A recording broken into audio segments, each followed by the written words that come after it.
Hello P6. This week for maths we are thinking about something called probability. And probability is the maths of chance. A probability tells us how likely or probable something is to happen. Let's take a close look at this jar. What is the chance you will choose a triangle from the jar? Well, if I look closely at the jar, I can see that actually there are 13 different shapes inside it, but only one of them is actually a triangle.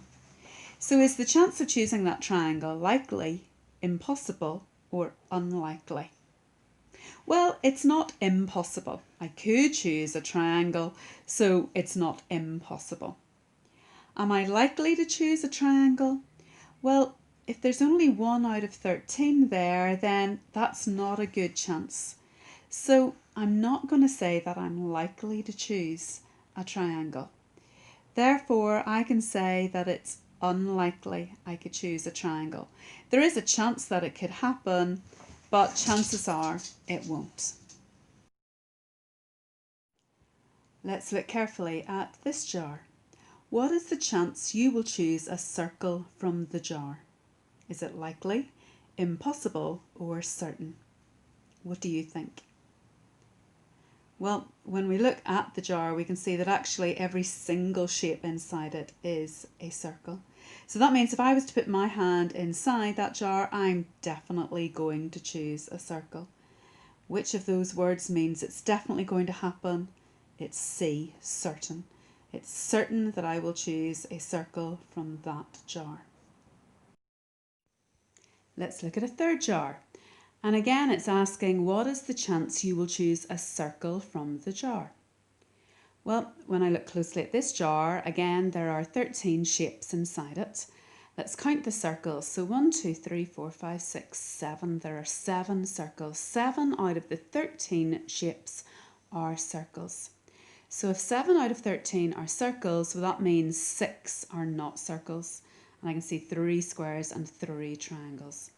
So 7 are circles, 6 aren't circles. That means that more than half of the shapes inside that jar are circles. So which word tells me that more than half are circles? Well, it's A, likely. I'm likely to choose a circle from the jar because more than half of the shapes inside the jar are circles. Let's look at one final jar. What is the chance you will choose a square from the jar? Is it A, likely, B, impossible, or C, certain? Well, again, let's look at the shapes inside. I can see that there are 4 circles. I can see 4 triangles. But P6, as we know, those other shapes, those are not squares, those are rhombuses. So actually, there aren't any squares inside this jar.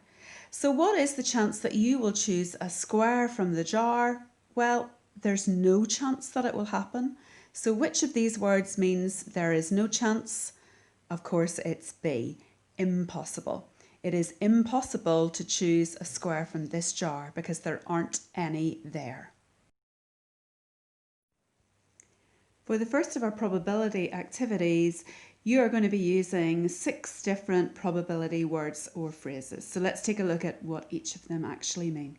So impossible, as we already know, means something that will definitely not happen. There is no chance that it could happen.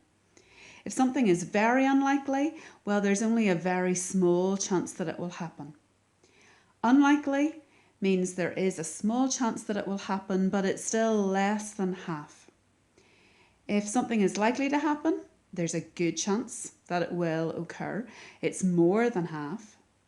If something is very likely to happen, well, that means there's going to be a very good chance that it will happen. It probably will. Certain means it will definitely happen. So now it's time to go to our P6 numeracy page and download the likelihood activity. Discuss each of these statements with whoever you're working with at home and decide the likelihood or the probability of each of these events happening. Then choose the word or phrase that best describes the outcome. Will it be impossible, very unlikely, unlikely, likely, very likely, or certain. You might end up having a little bit of a debate. Choose the one that you think best describes the probability.